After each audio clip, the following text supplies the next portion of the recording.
사랑과 마음 상담센터에서 보내드리는 이른 아침 햇살 받기 시간입니다.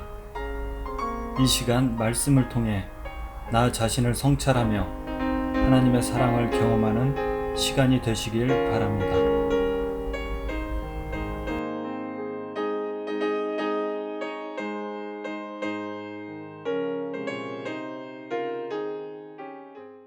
이른 아침 햇살 받기 시간입니다. 어제는 사라의 딸 얘기를 했습니다. 하나님께서는 지금 마음에 숨은 사람, 속사람, 거듭난 새로운 피조물로서의 존재, 내 마음 상태, 변화된 양심의 상태, 그래서 거듭난 나의 영적인 상태를 마음에 숨은 사람, 속사람이라고 표현하는데, 사실은 마음에 숨은 사람, 속사람의 근본은 내 자신이 아니고 예수 그리스도이어야 합니다. 내가 아무리 행위가 바르게 과거에 비해서 거룩과 경건함으로 바뀌었다고 내가 느낄다 할지라도 사실 그것이 내 마음에 숨은 사람, 속사람이 변했다고 말하기는 매우 곤란합니다.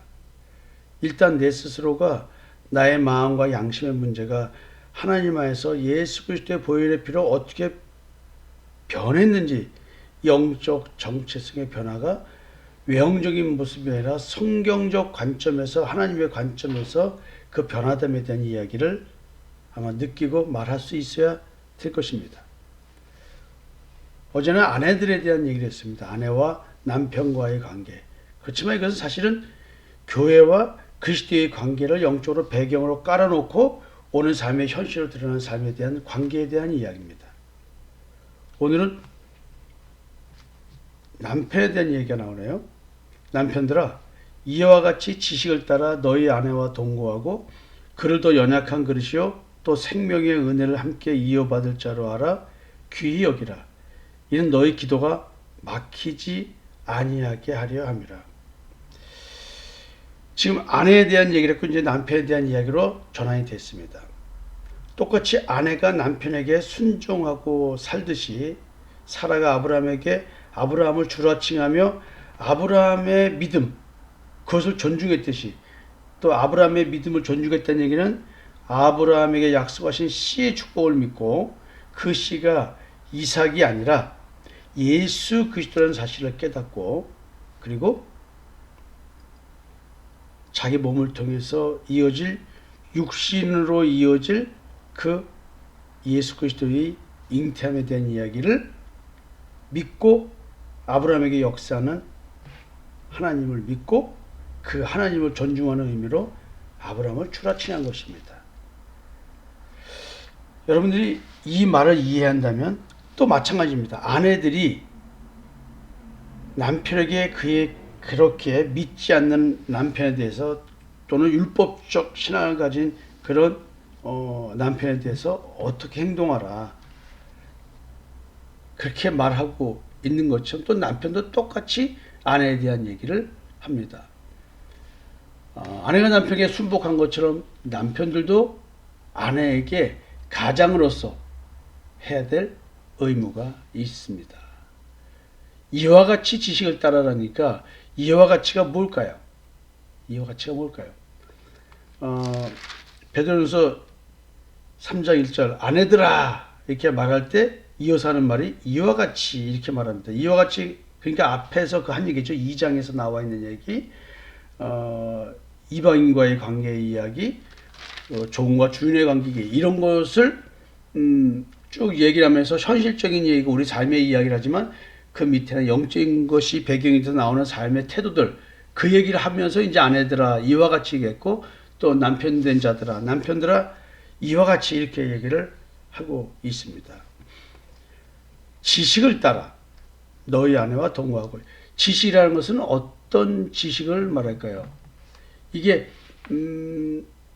하나님께서 의도하고 있는 결혼관계에 대한 인식, 결혼생활에 대한 하나님의 뜻 이런 거를 알고 있다는 걸까요? 그럼 사실은 이것은 아담과 이브의 관계를 알아야 되고 마지막 아담인 예수 그리스도에 대해서 알아야 되고 아담과 이브의 관계는 그리스도와 교회의 관계고 이브를 아담을 깊이 잠들게 하고 그 갈비뼈로 얘기는 예수 그리스도의 십자가의 죽음을 통해서 잉태되는 것이, 창조되는 것이 교회라는 것이죠. 그 교회의 이론이 나니까 결국 내가 그리스도의 십자가의 죽음과 무덤에서 부활 사건이 내 사건이 돼서, 즉 예수 그리스도와 연합되었을 때에 나는 새로운 신부로 태어난 것이죠. 교회로 태어나는 것입니다. 사실은 이와 같은 지식을 배경으로 해서 오늘 내 가정생활을 봐야 된다는 것입니다. 그리고 현실적인 삶의 문제를 이런 영적인 배경을 통해서 드러내준다는 것이죠. 아내와 동거한다는 말은 부부로서의 삶을 함께 살아가는 것을 분명히 말할 것입니다. 이 함께한다, 동거한다는 말 속에는 육체관계도 표현된 말이기도 하지만 이것은 그런 것만을 이야기하는 것은 아닙니다. 지식을 따른다는 얘기는 예수 그리스도의 십자가의 대속의 은총 안에서 진리를 가진 남편이 아내를 바라보는 관점, 그 아내가 믿던 안 믿던 간에 마찬가지겠죠. 아내처럼 남편이 믿지 않는다 할지라도 어떻게 하라. 또 남편도 마찬가지가 되죠. 그 여자는 육체적으로 연약함을 갖고 있죠. 남편의 보호를 필요합니다. 지금 그리스도가 남편이 되어서 신부인 교회, 신부인 우리 성도들을 보살피는 것처럼 하나님의 우편에 앉아서 우리를 시험에 들지 않도록, 악에 빠지지 않도록 보호하고 인도하시는 것처럼 지금 남편이 아내에게 현실적인 육의 삶에서 그리하여야 된다는 것입니다. 전 인격적 관계에서의 돌봄. 물론 아내가 그 믿는 남편의 돌봄을 거부하거나 그 돌봄이 믿음 중심이 아니라 세상적인 것 속에서 자기의 지독한 결핍, 탐심과 정욕, 이것을 채우려고 남편을 끊임없이 남편에게 빨대 꽂아가지고 자기의 욕망을 채우려고 하는 여자, 아내.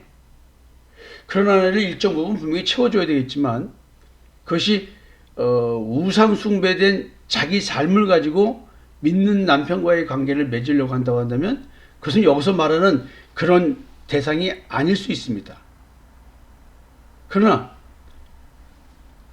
지금 예수를 그리스도로 믿은 자기 자신, 즉 남편과 마찬가지로 내 아내도 현재 부족함이 있다 할지라도 생명의 은혜의 유업을 함께 받을 자이기 때문에 아내의 행실을 통해서 남편이 감동을 받아가지고 그리스도를 믿게 되는 것처럼 남편을 통해서 남편의 행실을 보고, 선한 행실을 보고 아내가 감동을 받아서 예수 그리스도를 믿는 믿음, 즉 십자가의 죽음의 세계로 다가올 것입니다.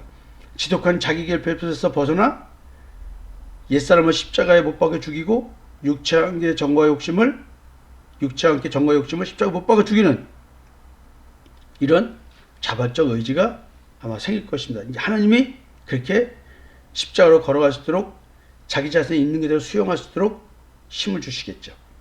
남편의 행실을 보고 그런 마음들이 더 생겨 나갈 것입니다. 아내와 동거하고 아내를 더 연약한 그릇이라고 여기고 아내를 돌보려고 하는 남편의 마음, 그리고 아내와 함께 내가 가진 생명을 나누려고 하는 그 남편의 생명을 구하고자 하는 그 귀히 여김, 이것이 있어야 되겠죠. 하나님 앞에 본인이 귀히 여김을 받았다고 한다면 내 아내조차 귀히 여길 것입니다. 그래서 아내를 사랑하는 자는 자기 자신을 사랑하는 자라고 말을 합니다. 남편을 사랑하는 자는 자기 자신을 사랑하는 자입니다. 자기 자신을 사랑한다는 말은 이기적이고 개인주의적인 그런 사랑을 말하는 것이 아닙니다. 하나님의 사랑을 받은 성령으로 말미암아 하나님의 사랑이 우리 마음에 부음받아졌다고 한다면 그 사랑으로 아내를 대하고 남편을 대하는 것입니다. 근데요, 남편이 만약에 이런 자세로 아내와의 관계를 맺고 산다고 한다면, 가정생활을 한다고 한다면 기가 막힌 은혜가 있네요. 너희 기도가 막히지 아니하게 하랍니다. 이 기도가 어떤 기도겠습니까? 기도가 막히지 않게 하기 위해서는 이런 삶을 살아야 된다는 얘기죠. 따라서 기도가 막히지 않는 자의 삶의 태도는 이런 삶이 드러난다는 얘기죠. 사실은요, 가정은 교회의 축소판입니다. 여러분들이 장소로서의 교회에 와서 이 교회 장소 내에서만 관계를 맺을 때 사랑하는 척, 사랑이 있는 척 하는 것이 아니라 진짜 사랑은 어디서 보이는가? 가정에서, 부부관계에서 보여집니다. 부모 자식 간의 관계에서 보입니다. 과연 진정한 사랑을 누가 하고 있습니까? 가정 안에서 남편과 아내가 협력하여 공동의 목표를 가지고 기도하는 것이 무엇이 있을까요? 두세 사람이 함께 기도하면 응답을 주실 거라고 주님은 말씀하십니다. 여기서 말하는 기도는 무엇을 위한 기도일까요? 우리의 필요를 채우기 위한 기도일까요? 서로의 상대방의 필요를 채워주기 위해서 그 필요 채워달라고, 그 필요를 채울 수 있는 능력을 내게 달라고 하는 기도일까요? 서로의 관심과 사랑을 필요로 하는 기도, 이것은 서로의 탐심을 채우기 위한 기도 생활이 아닙니다. 여기서 기도는 하나님께서 각자에게 주신 소명입니다. 남편이 악하게 아내를 대하거나 서로가 불화하는 경우 각자를 향한 하나님의 소명이 이루어질 수 있는 힘이 있을까요? 마음의 상처를 받는데 우리는 틀림없이 그와 같은 기도 응답을 받지 못할 것입니다. 아니, 기도 응답을 받는 것이 아니라 기도 자체가 잘못됐기 때문에 응답 자체도 없을 수 있습니다. 기도 응답, 무엇 때문에 이런 삶을 살 수 있을까요? 그 기도 응답이 무엇일까요? 오늘 여러분들이 생각할 것은 아내를 귀히 여기는 자가 자기의 기도가 막히지 않는다고 했으니 우리의 기도는 무엇과 연관된 것일까요? 분명히 영원 사랑과 연관된 기도일 것입니다. 저는 기도 응답 이루어지고 있습니다. 영원 사랑에 대한 기도 응답. 우리 가족뿐만 아니라 이제 우리 가족 자체를 넘어서 내 형제들에게 가야 되는데 아직 내 형제들에게 갔다가 돌아왔기 때문에 나도 지금 고민에 빠져 있겠죠. 좀 더 내가 겸손하게 형제들과 만나야 되는데 아직은 또 그런 마음이 생기질 않으니 제가 강박한 것일까요? 아니면 용기와 담대함이 없는 것일까요? 아무튼 일단 부부간에는, 가정 안에서는 지식을 따라서 하나님의 사랑으로 사랑하는 가장은 되었습니다. 저 자신은 그렇습니다. 여러분들, 가정이 교회입니다. 여러분들이 교회에서 담임 목사가 목회를 하듯이 남편들이, 아버지들이 자기의 가정에서 목회를 하셨으면 좋겠습니다. 그러려면 남편인 아버지들이 성경 공부도 많이 하고 성경을 깨달으려고 노력도 하고 하나님의 말씀을 기준으로 해서 성경적 인간으로 자기 존재를 정확하게 인식하고 자기 성찰하는 하루를 매일매일 살아가면서 가정에서 말씀이 넘쳐서 은혜가 풍성한 그런 가정을 만들어야 되지 않겠습니까? 오늘 남자들이요, 한번 나로 말미암아 기도가 막히지 않고 응답되는 가정 한번 만들어보지 않으시겠습니까?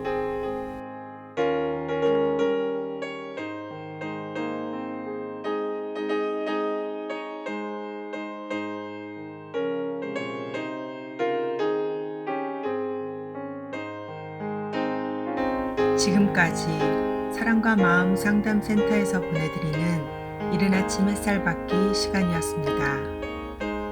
오늘의 말씀을 통해 세상을 이길 수 있는 믿음 안의 삶을 누리시는 여러분이 되시기를 기도합니다.